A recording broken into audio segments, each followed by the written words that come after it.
Everybody, welcome to Conversations with Tom. I am here with legendary investor Ray Dalio. Ray, thank you so much for joining me today. Pleasure. So, I really wish that we were connecting under better circumstances. I have made no secret about the fact that I learn more about business from principles, I think, than virtually any other business book. That's completely influenced the way that we build our culture. Now, with what's going on with the economic crisis, I find myself once again turning to what you're putting out. And all the stuff that you're doing on LinkedIn is really very insightful, taking a historical perspective. I'd love to hear a little bit about just sort of the thinking. Why are you going back through all the historical stuff right now? Well, as you know, the same things happen over and over again through time for basically the same reasons. A lot of these things happen once in a lifetime, and if you don't go back and see how they worked over time, then you're in trouble. So there's a pattern.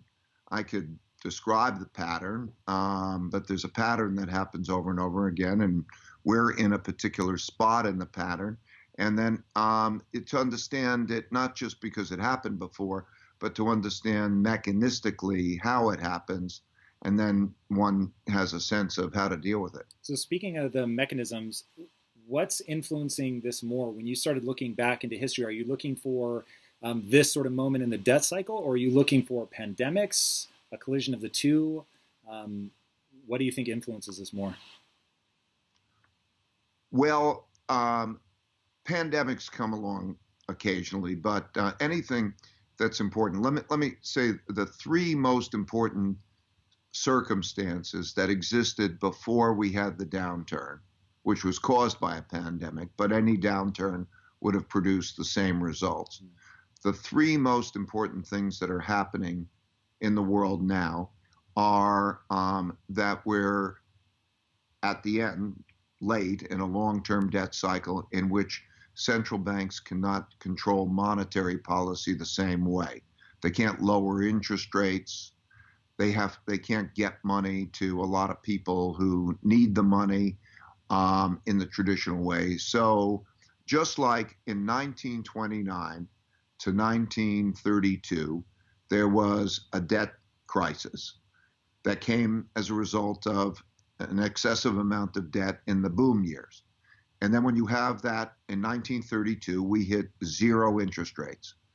And when they hit zero interest rates in 32, like in 2008, central bank prints money and buys financial assets. When you talk about financial assets, this is one thing that even I found myself a little bit confused by. What is a financial asset? Well, mostly bonds. Okay. Central bank is allowed to buy bonds, and mostly government bonds. So if you were going to describe what a bond is, like what's the easiest way to think about a bond? When someone borrows for a number of years and has to pay back, makes a promise to deliver currency, that's a bond. And so one man's debts are another man's assets, which we call a bond, and that is a promise to deliver currency. And so what happens in these cycles is that normally central banks can stimulate the economy by lowering interest rates. But when you hit zero interest rates, that doesn't work. So the last time it hit zero interest rates was 1932. And what they did in 1932 was the same thing they did in 2008.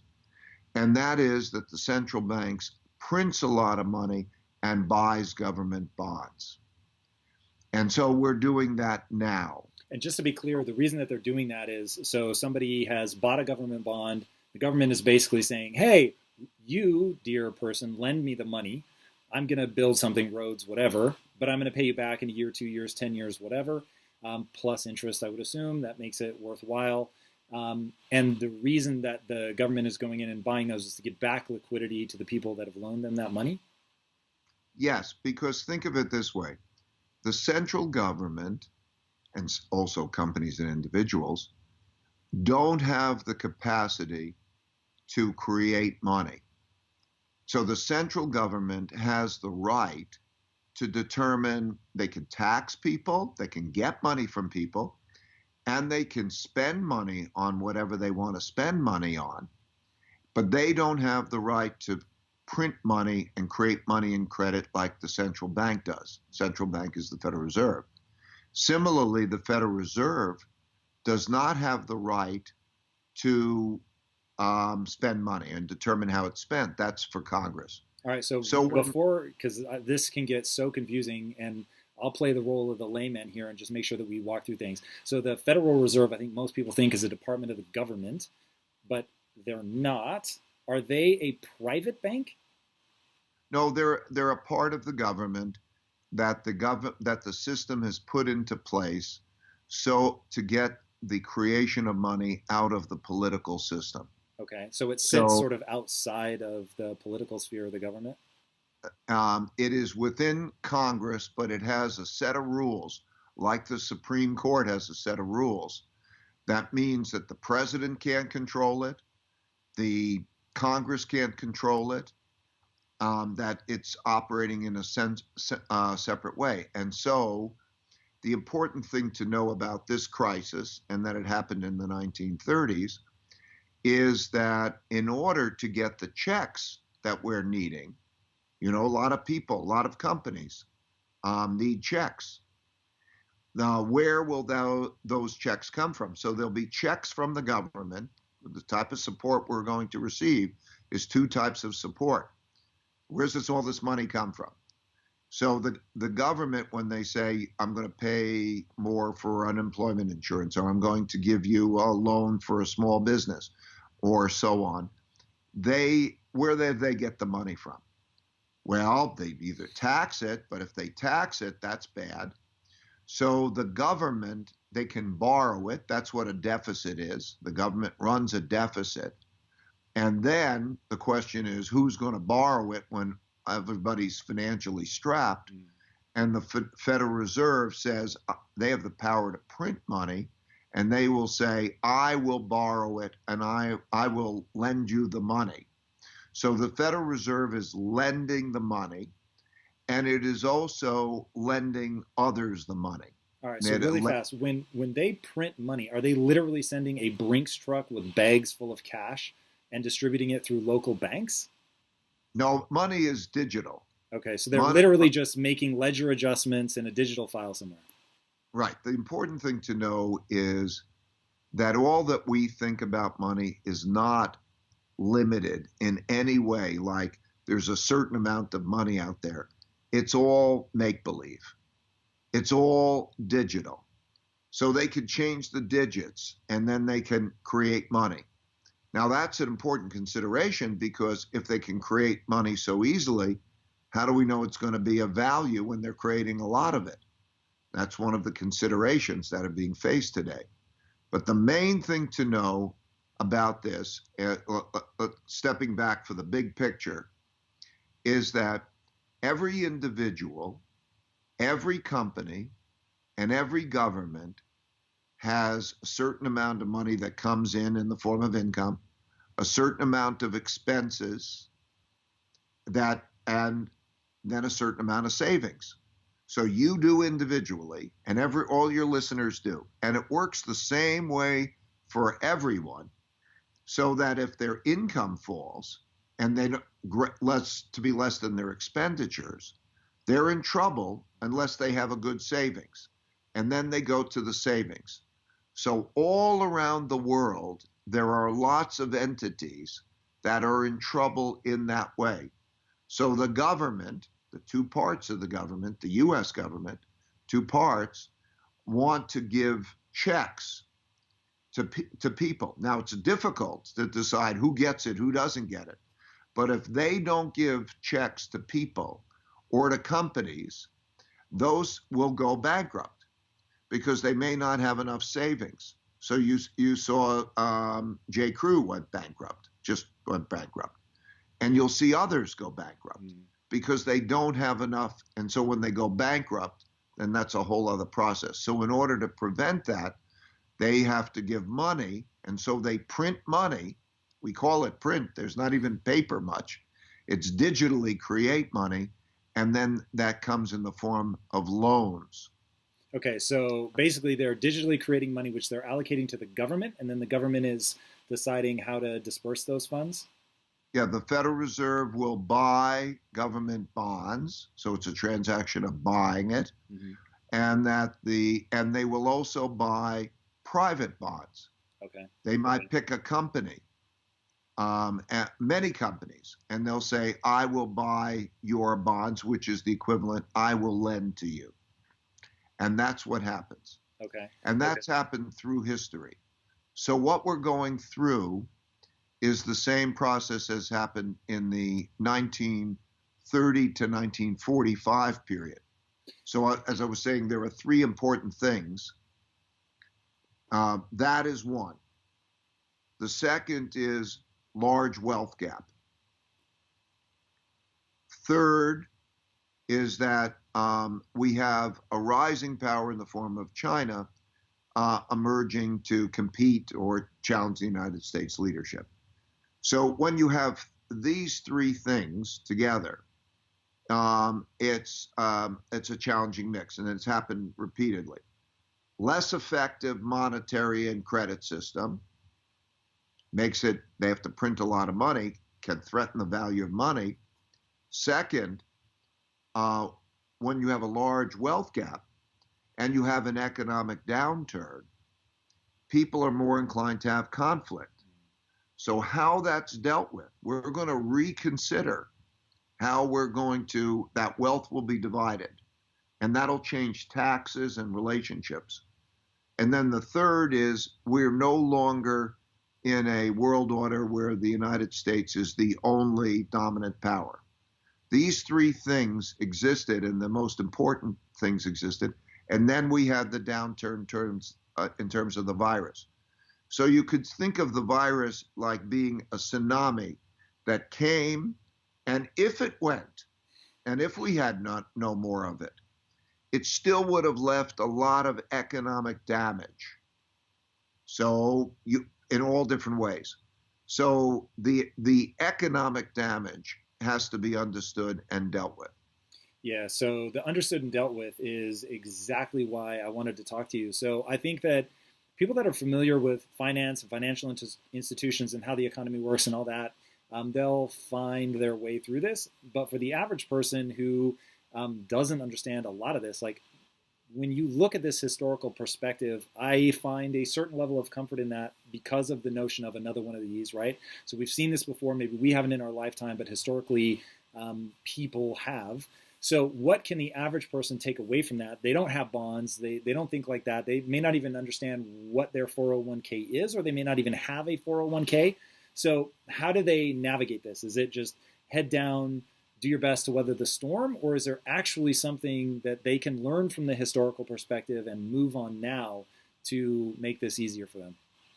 Yeah, it's the same for every individual, same for every company, same. And if you understand this, then you understand there are three things. The first is look at your income, your expenses, and your savings. And then do a stress test so that you get yourself secure. If you were to lose your income, or if the income were to fall beyond a certain level, and you play that out, maybe that means you go get unemployment insurance, or whatever. How long can you live in an acceptable lifestyle? And do you have a savings that is adequate for that? Okay, so what you do is you calculate, if I lived in a simpler lifestyle and I had this amount of earnings, how many months or years could I live acceptably? Then you look at what do you put the money in? What do you save in? Don't you worry, though, that there's a level of financial literacy? So you're saying the basics, right? And there's no question, like, get your blocking and tackling right before you start trying to get fancy. But Ray, I have legitimately started losing sleep over like how we help the average person through this. I'm not a guy, I don't lose sleep over much, but when I stop and think about most people, I think the stat is the average American, if they're hit with a surprise $500 bill, they're not able to make it. They are living month to month. You've got 30 plus million people now out of work. It's, it trying to figure out definitely basics, right? You've got make sure that you're spending less than you make, austerity first, cut, get your expenses down to as low as they can, 100%.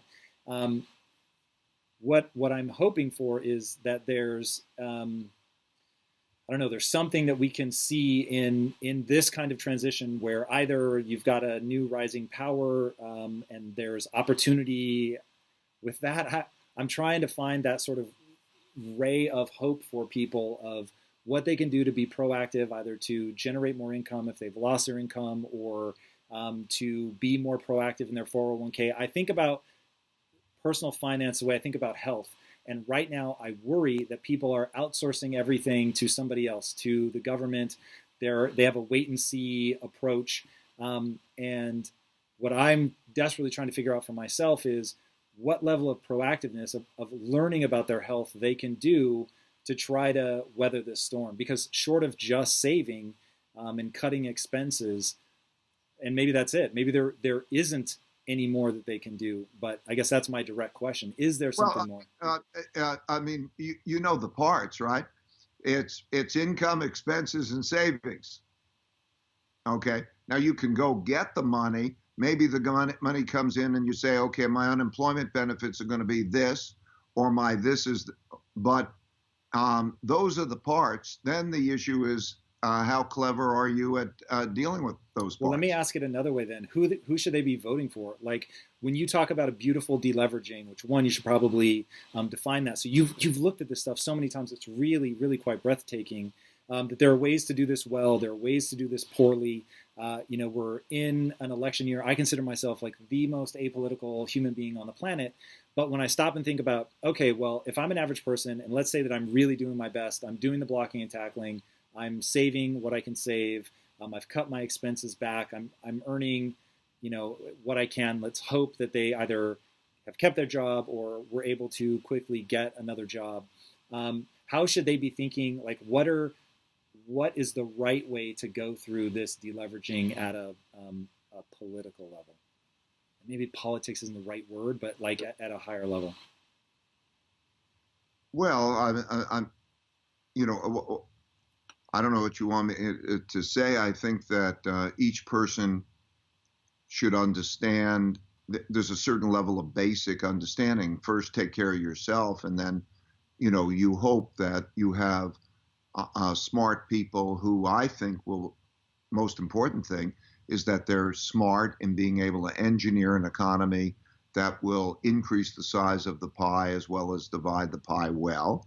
And then also that this is done in a non-antagonistic way. Smart people working together in a bipartisan way have the capacity of managing this well. So if I was giving political advice, and that's not what I do, but if I was giving political advice, the most important thing I think is who can do this, who's got the intelligence to do the engineering, plus to do it in a manner that we are not fighting with each other. That what history has shown us is that when things get difficult, people get stressed, and they can get angry, and they could all fight with each other, and that produces the next leg of a terrible economy, because the economy won't work efficiently if people are fighting with each other. The system doesn't work well. So one would have to say, who's going to bring the country together behind sensible, I would say, bipartisan programs, because if you don't have that, then you have a form of revolution, and you don't have good management. And that's the greatest risk, I would say, politically. So looking at the historical perspective, who has done this well? And then what have been mistakes that have led to literal revolution? When you say who has done it well, what do you mean? What countries or what periods of time has going through this kind of crisis been managed well so that we come out the other side with as little sort of pain and suffering as possible? Well, an example of well would be the differences in the way Roosevelt did it.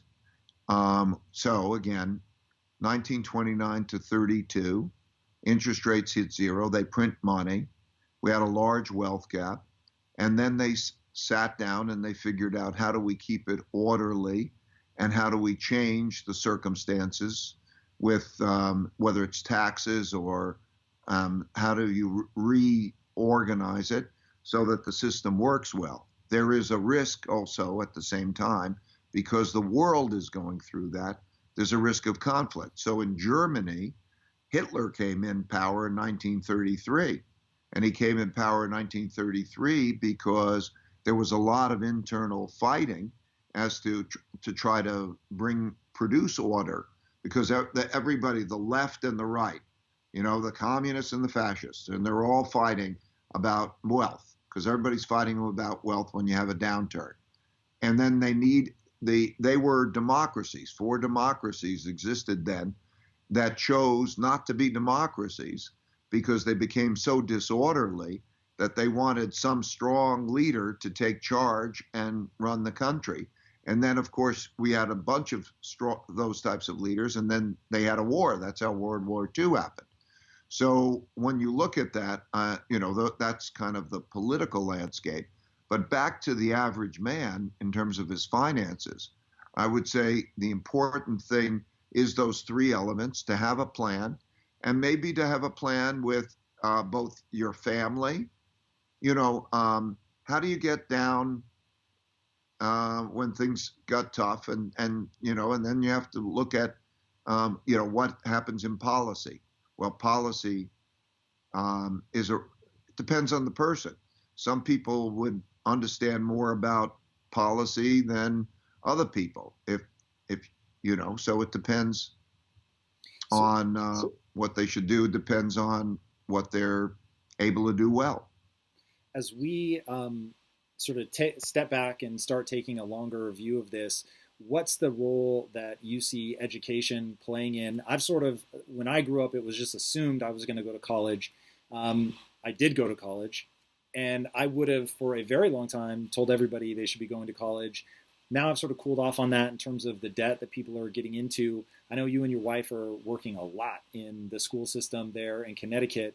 How do you think about that? What's the importance of education in, when we start thinking about protecting successive generations? How much of that comes down to education? Education is the most important thing. I was raised with a very modest economic background. My dad was a jazz musician. My mom was a stay-at-home mom. But I was lucky to have parents who cared for me. And I went to a public school and I got a good education. And I came out to a world of equal opportunity. And I believe that those are fundamental necessities that you have to know how to have an education of, facts like you have to know how to read, write, and arithmetic, but you also have to know how to behave well with others, to be a good citizen, operate in a civil way, to be able then to go into jobs. And that education can be anything that works. I think the big thing is, 3 big things on what I think work should be. Make your work and your passion the same thing and make it economic. If it works, that you love your work, you'll probably be better at your work. And then you find so you want those things, and then there's the economics of it. And so it could be anything from learning trades,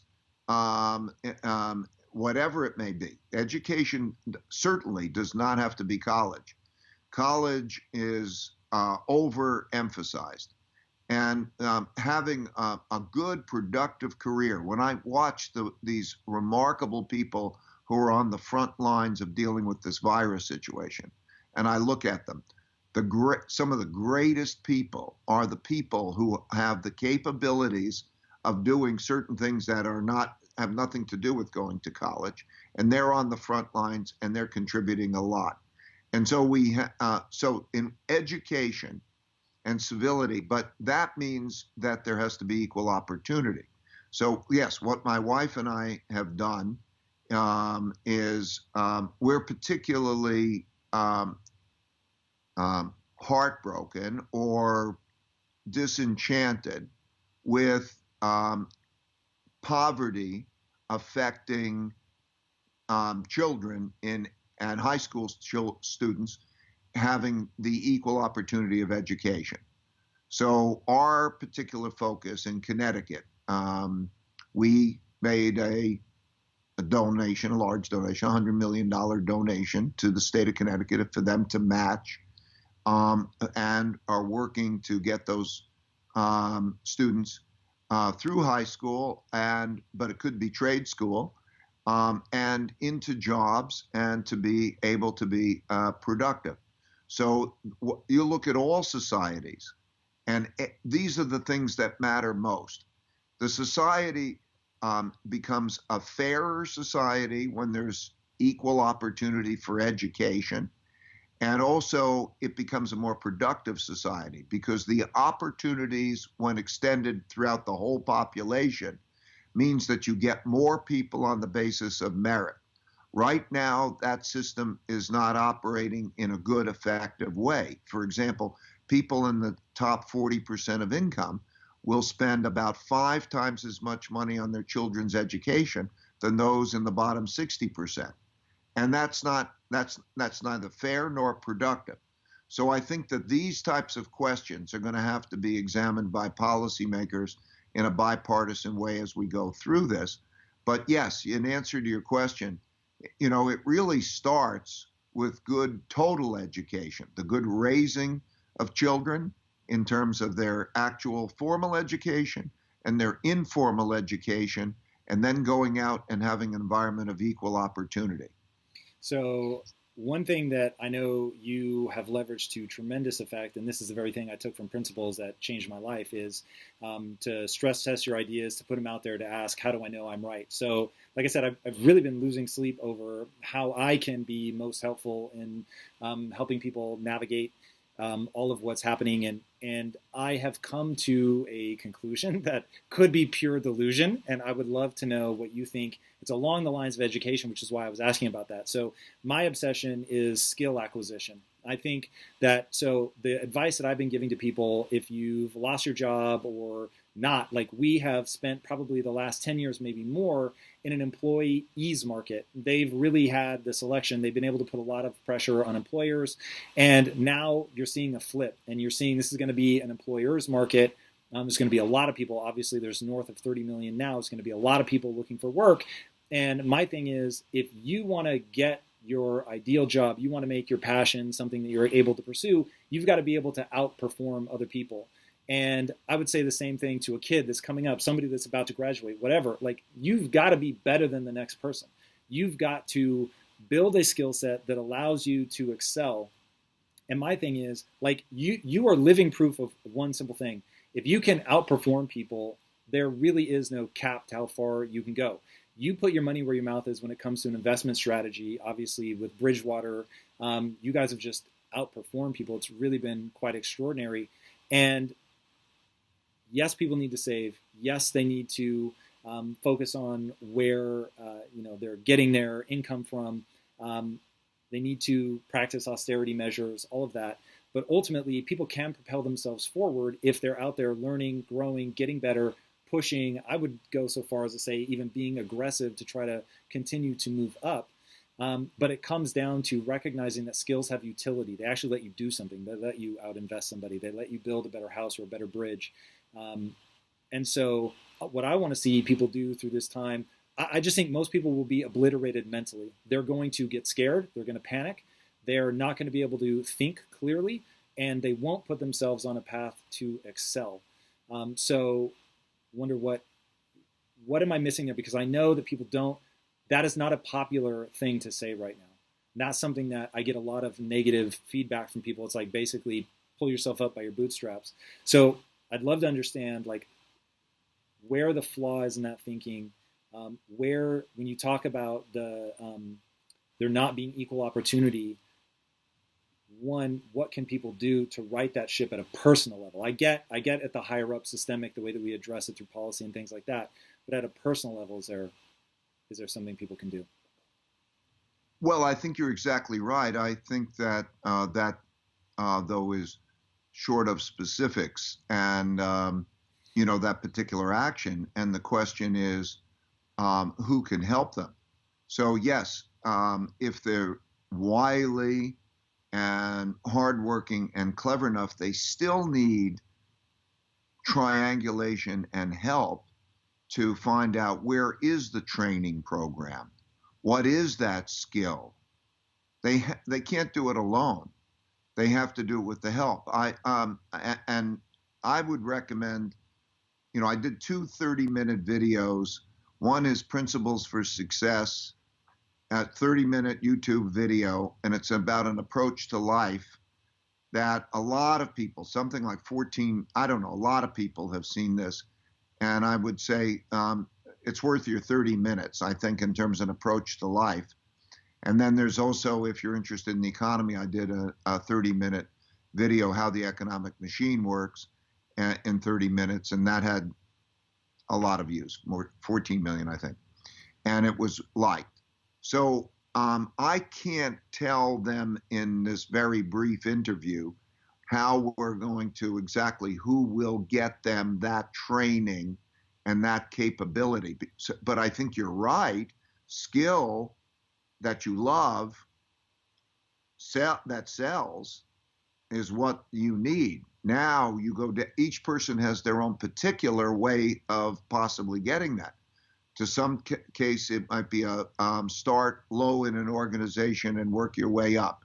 To some cases, it may be a government training program. In some cases, it may be a relative or a friend who can get you going, and so on. As I said, one of my main principles is there's always a path out there. You just don't happen to see the path now. So you have to find the path. If you find that path, and you can't find it alone, the way you find that path is to speak to other people, get many ideas by other people. And then, you have to keep yourself trial and error. You got to keep at it. Like when you're getting a job or getting a skill, it's a lot of trying. And so that requires a certain amount of discipline. And if you have a discipline problem, get help with the discipline problem. Have somebody kick you out of bed or whatever it is that you can get there. There is a path. You just don't see the right path at the moment. And you can, because there are many, many paths. The most important thing, I think, is to know your nature. What is your nature? What are your strengths and weaknesses and your likes and your dislikes? And once you know that, then you also think, what are the fits? Oh, I would like that job, and the job could pay me well. And then you figure out, okay, how do you do it? How do I get to it? But there are different people in different circumstances, so I can't answer them all now. Yeah, I agree with you. So I want to go back. One, thank you for the feedback that I was being super vague. I think that's really helpful. So let's start getting really specific. As much as we can, knowing that people are going to be sort of at very different places as they're hearing this. But I think this will be helpful. So one, the video that you're talking about, and I'll speak for you and correct me where I go astray, but I watched the video multiple times, think it's really extraordinary. And basically, to put it in a really small nutshell, it's basically go out, try things, fail a lot, learn, and keep progressing. And that's basically, if I remember right, you have like this sort of circular ascent. And it's from the failing and the learning that you ultimately make the progress. But if you put your head down, you don't want to see your mistakes, you don't want to see the flaws in your thinking, you're going to trap yourself at a plateau and you're never going to be able to push beyond that. So you've got to seek out disconfirming evidence. You have to seek out where you're weak. And in fact, one thing I will I sort of disagree. I get what people mean. So when you say know your nature, I will say by Let me, nature. before you get to that second part, let me just on the thing. Yes, it's the looping and learning from mistakes, but another part of it is the realization that you don't have to make your decisions in your own head. Okay? That when you start to realize that you know what you're good at and what you're bad at, that a power comes to you when you start to know, okay, who's the best person to give me the advice, or who's the best person to lead me through this, or when you start to know that you can go beyond what you think and your opinionatedness so that you can triangulate. I call it triangulate with others so that you find three people who are really capable of giving you good advice, who will argue with each other and argue with you so you can see all sides of it and you work yourself through. So it's not just your eyes looking for the path, but it's other people's eyes looking with the path with you, knowing that you're going to have successes and failures. But that power of that collective learning and triangulate well with humbleness is a great power as you go through that cycle. I love that. So I'll push that a step further, and I will say this. So I'm going to be super blunt to anybody watching right now. And Ray, if you think that I'm wrong, I trust that you will jump in. No one is coming to save anybody. And that's the hard truth. And if I look at history, and even if I listen, which I have listened to literally every word that you've said on this subject publicly anyway, that this is just going to suck. Like there is going to be a level of brutality that most of us have not experienced in our lives. Companies are going to go under. People are going to lose their jobs. There are going to be people that are going to struggle to find their next meal.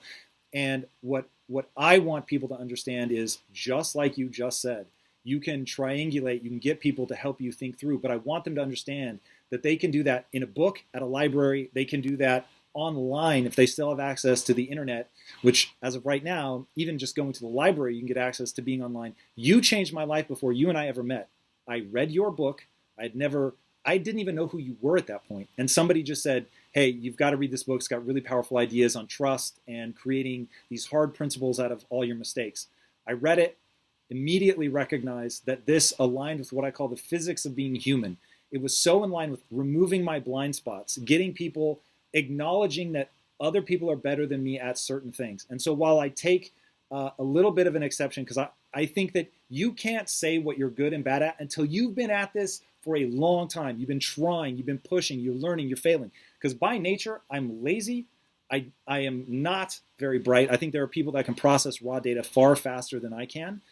But I'm willing to admit when I'm wrong. I'm willing to admit that I don't know. I'm willing to admit when I make a mistake. And because of that, because I go in that cycle that you talk about of making a mistake, looking nakedly at it, not pretending I didn't screw up, asking people to point out my flaws, and then going, and now I'm going to have to do what is called deliberate practice to get better at that thing. And I don't just ask, and I don't think people can afford right now to just say, oh, what do I want to do? For a lot of people, this is going to be Maslow's hierarchy of needs. You need safety, you need security, you need food, shelter. And I think it's going to come to that. And so recognizing there are people out there right now that know more than you. You are going to make a mistake, but those mistakes are huge learning opportunities. You have to admit that you made one. You have to seek people that can help you remove those blind spots. And then you have to put in the work to get better. Does any of that sound crazy? No, that's totally right.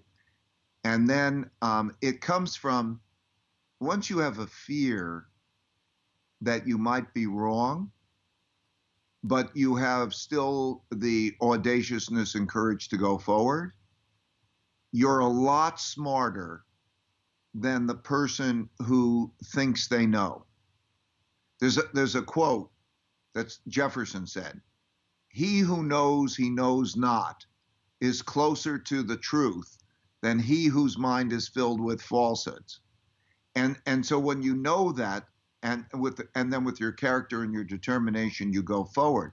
The smartest people I know are the most humble. The more you learn, the more you realize, oh, I'm eager to take in. So that's right. But back on your audience, I think your audience ranges from, there's a wide range that you have in your audience. And I would say that there are many people in your audience who can plan for a simple lifestyle that can be wonderful. Sometimes we acquire these needs that aren't anywhere near as big as we make them out to be. And do you have a bed to sleep in? Do you have food to eat? Do you have basic health care? Okay, if you start to think, okay, what are my needs that I really need and I'm okay? And how can I make provisions for those needs? Then once you've got that in your mind, you're free. Okay, you can go beyond that. That you may say, listen, I can do that for a year or 2 years or a month or whatever. But I think we visualize too much the things that we're used to. One of the good things about this exercise is that it brings you back to basics. You can be brought to basics. And like I'm saying, if you have a bed to sleep in and you've got food and so on, and you have those basics and good relationships with people who care about you and basic health care. So if you budget for that and you figure how do you have it, maybe it isn't in the luxurious place you're in. Maybe it's in the country and so on. Once you visualize that and you get that down in your head and you say, I can get that, then your stress will disappear because as you visualize that, in many ways, that's a happy life. It doesn't take a lot there's stimulation, there's nature, there's relationships. These fundamental, wonderful things, the most important things, can be obtained. And so for many of you, I think if you look at that and you budget for that, I'm seeing a number of people who are going broke. And I've watched this over many years. And really, it's just the adjustment process. Once they get to that point where, they get settled, they're fine. It's the ambiguity, it's the worry, it's the stress. So if you do that from the beginning and you have that played out in your head, then everything from there you can play with, and it's icing on the cake. So I want to emphasize, you can budget for that, you can look at that, find that scenario, find what that looks like so that you've got it down. Then you're safe. Once you've got safe, everything beyond that is luxury. I forget who the Greek philosopher was, maybe you remember, that used to go and he would sleep on the street like once a month or something like that in shabby clothing because he wanted to remind himself, this is what I'm afraid of. And this thing isn't that bad. I always found that interesting. I take a slightly different approach. I think that is really powerful, and I think that's an important anchor for people. So my wife and I always say to each other, because look, we have been dirt poor, and we have now been very wealthy. And all along the journey, we've always said to each other, look, man, if I have you, like everything else, I'm good. So literally, there are only two things I'm legitimately afraid of. There are things I don't want, but there are two things I am legitimately afraid of. Brain damage, because then I cannot build my way back. I can't have the level of fulfillment and joy that I want. And losing my wife, because a life shared to me is like the highest importance. Now, having said that, I'm going to set all that aside. And I hope people heard you, and I hope that they take it to heart to paint a lifestyle that they can love, and it's beautiful, but it's simple. And they don't have all this overhead hanging over them. But I know thyself, as you were saying. Know what you're good at and what you're not. I've always told people, if you want a calm, peaceful life, I'm not your guy. There is somebody else for you to go listen to and follow that journey. If you want to be aggressive and you want to build something that matters to you, I don't need it to be big. I don't need it to be a business, whatever. People that want to express themselves, that want to get great, they want to become extraordinary at something, that's what I'm far more interested in. And so the way that I look at it is right now, it's a time where economically the chessboard has been flipped over. But in that moment, there's going to be opportunity created. And for people that, And this, my central thesis is what I said earlier. Panic is the problem. People cannot allow themselves to panic, which is why I like what you're saying. Don't worry if you lose everything, right? As long as you have the things that really matter to you. And I think that's important so people don't panic, so they can be clear-headed, so they can figure out where the opportunities are, and then they get the skill set that they need to capitalize on that opportunity. Which for me is like and that's why I keep saying I'm losing sleep over like how do we get information out so that I've worked in the inner cities a lot, and to get the information to somebody out there that they can triangulate, right? That's not a rich upper class exercise. The information is out there. It's been put in books, on a website, in a podcast. Like the number of the world's greatest thinkers right now that you could be taking this information from, but you have to be willing to test it. You have to be willing to incorporate it and actually act on it and do something. So I'm not clear. What's your question about that?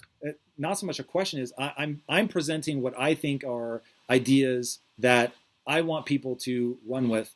Partly I'm hoping if there is a flaw in my thinking, I want you to point it out. So going back to the need for specificity. So we're talking about there isn't equal opportunity because there's not equal access to education, which I will take as the core of your thesis for generationally moving forward in a useful way. True? It's a core piece, yeah. Okay, so what I'm saying is I really hope that that gets addressed, and I will certainly do whatever I can. You're obviously doing a massive amount there. But I also want people to not wait for someone to make that change. I want them to realize right now, today, they can go and learn something. They can educate themselves. You said that it's not about college. It's about getting a skill that lets you live a fulfilling, meaningful life with a meaningful career. And so I want to see people take action. But if there is a flaw in that thinking, I want to know. No, I don't think, of course, I think it's totally right. I think then the issue is going to the next step for the particulars of actually helping somebody. And there's a combination of not only what they can do themselves, but finding others who will help to take them by the hand and help to provide that guidance to be able to do that. All right, so finding a job, let's say, you think, okay, how do you find a job? So you have to be specific. So we could say, find a skill. Okay, great. But literally, how do you go about finding that skill? Let's talk about that. So one thing you've talked about from an investing standpoint is when this begins to happen and monetary policy begins to break down, won't spend a lot of time describing a fiat currency, but essentially money that isn't associated to anything like gold. So you've broken that. So you said that it gets reassociated because gold has intrinsic value, or rocks because it's used to build things. So what is, looking at the historical perspective, what are things that are safe bets in terms of this job is going to be here in 5 years, that this is a good place to begin building that skill set? You're talking about the skill set, not the investment, I guess. Yeah, skill set. I think that's maybe more useful for people if they've just lost their job and they're sort of just trying to make ends meet at this point. Well, in terms of, I think in terms of any environment, the lessons that we get over and over again is that you can't be sure what the next environment and twists and turns are. What you don't know is greater than anything you do know. So if you were in the airline business or you were in the hospitality business, and that was wonderful and you liked it and everything else, all of a sudden that changed in important ways. So the important thing are the more general abilities. In terms of investing, what that means is you need to know how to diversify well. That's the most important thing. In terms of any aspect in life, to know how to deal with what you don't know is more important than anything you know, because the world is so much more surprising than you can really be sure of. So in a general sense for skills, I mean, I think, and skills are part of what are your environment. Find out those things that are self-sufficient and maintain flexibility. You have to know how to maintain flexibility and change well.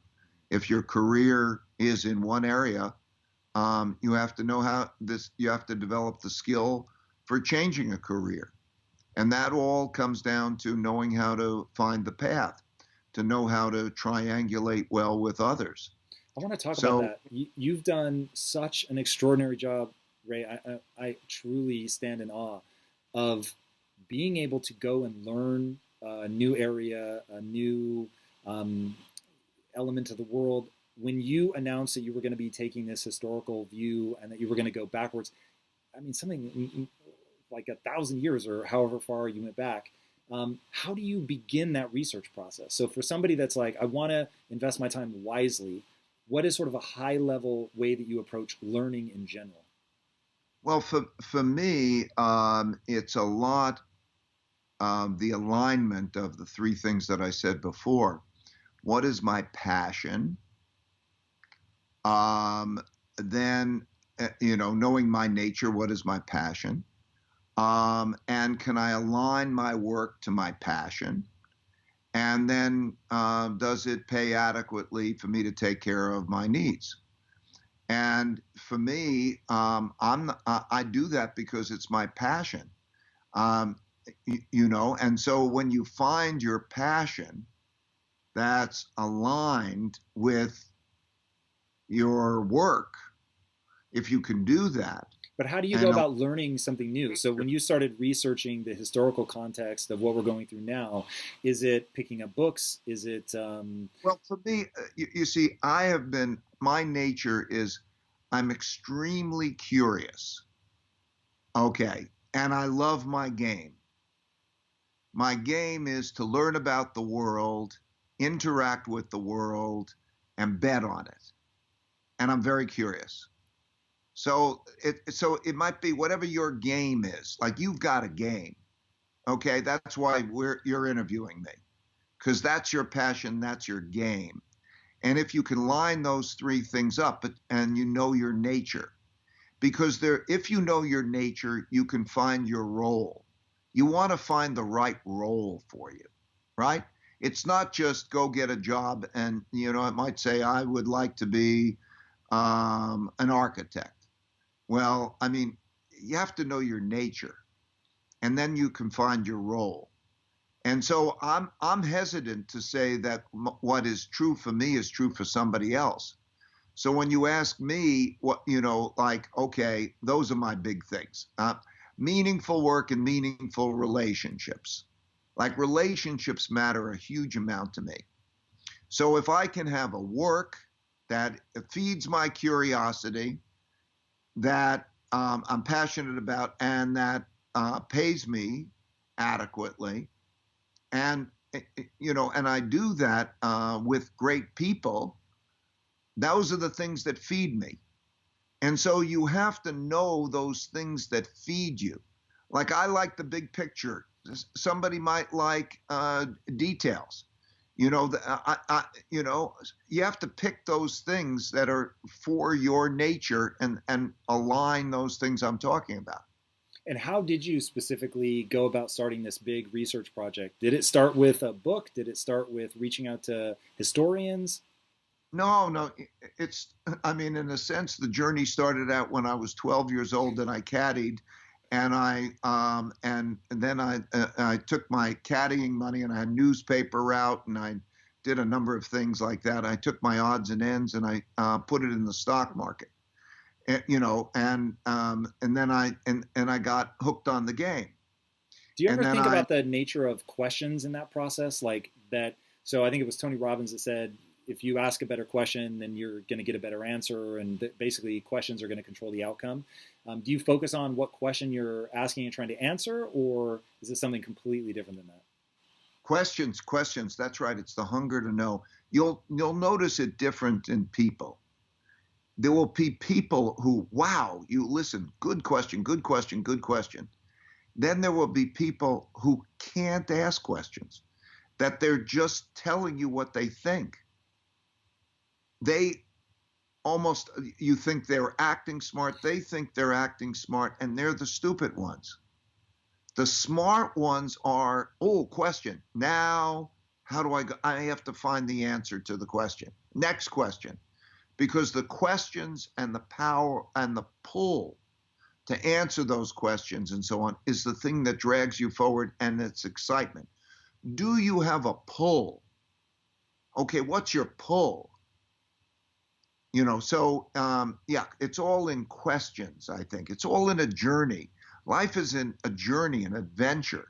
That's what I'm trying to say in principles for success. Or you can get, by the way, principles, if any of these principles are also Principles in Action is an app that's available on the iStore, and it's free. And it has all of these things in it, but so because we'll separate. I think people might like that, but have to know your pull, and then along the way you're going to have your adventure, and you're going to learn, and then you go through your phases of life, and each phase is different. Like you talked about your phase, you're in the middle of your phase in life. You talked about your wife and your relationship with her. Okay? That is a phase of life. And when you go, and by putting it in perspective, it's helpful. In the back of that book, Principles for Success, there's a life arc chart. And if you know where you are on that life arc, and you know what the next 10 years is typically like, and you know what the people you care about are on their life arcs, you can almost know what's coming at you, and then you could start to think about it. So it's at that level of knowing yourself and knowing how these things happen over and over again that you can achieve your path. Don't be surprised.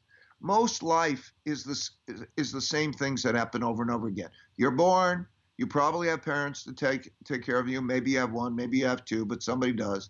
They teach you. You have your first phase of your life where you're dependent on them and you're learning. Then you come out to your second phase of your life, and then you're working and others are dependent on you, and then you have that. So these things happen over and over again, and you just have to know that path and know how to approach it.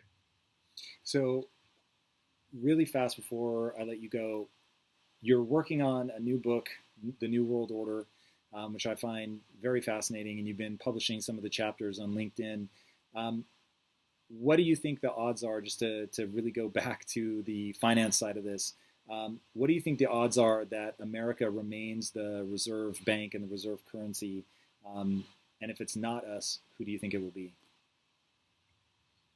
Well, all currencies eventually die, and all empires eventually diminish, and there are other empires. And the question is essentially the pace of how that happens.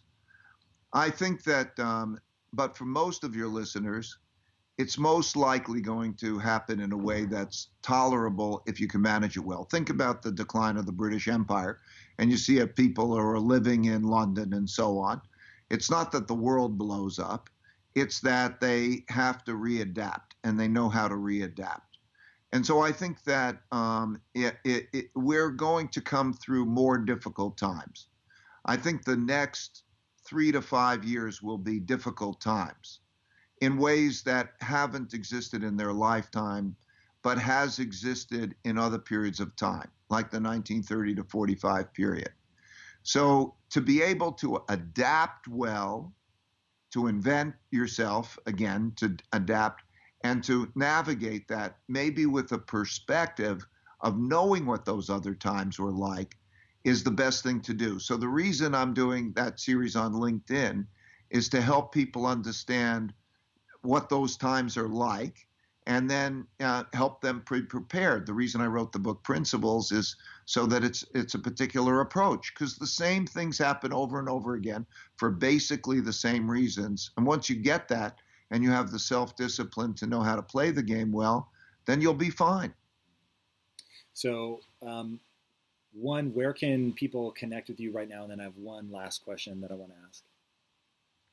Well, I'm, as I say, I'm on social media, and and I'll interact with people on social media, the standards, LinkedIn, Twitter, Facebook, and Instagram by and large. But the most valuable stuff is if you go to principles.com, you can get the whole pile, or I would say So of those places, So as this next 3 to 5 year part of the cycle hits us, what is one thing that people can do that from the historical perspective will most insulate them from the probably emotional and maybe financial damage, whatever you think is more important? Well, the things that I thought about, some of the things I mentioned earlier, the plan for the worst case scenario and make it terrific is one of the things. The understanding how to triangulate well to deal with whatever problems that you're going to face and how to work that through to find the path and find your nature. But also, one thing that's helped me a lot is meditation. Meditation gives you a calmness, an equanimity, so that you can almost look at your circumstances and you can navigate it with a clarity of thought without all of that stress. It's healthy because it reduces stress, and it also makes you smarter to make the decisions well. So I would say that that would also be something that I would recommend. Because if you have the equanimity, that centeredness, that calm centeredness, and you have your plan, and you triangulate well with others so that you can get all the best advice and don't have to approach it in your own head, you're a long way there. I love it. Ray, thank you so much for taking the time to hang out today. I really, really appreciate it, man. And thank you for everything that you're putting out there. You have definitely been one of the people that I've used to triangulate my own views and think through all this stuff. So I really appreciate it, man. Well, you're giving a great service to your listeners, and I'm happy to be part of that. Thank you. Thank you for what you're doing. Oh, man, easy. Guys, if you haven't already, be sure to subscribe. And until next time, my friends, be legendary. Take care. It's fundamental, right? When you got this and you're not going above it and saying, why do you have this or how should this occur, then you got trouble.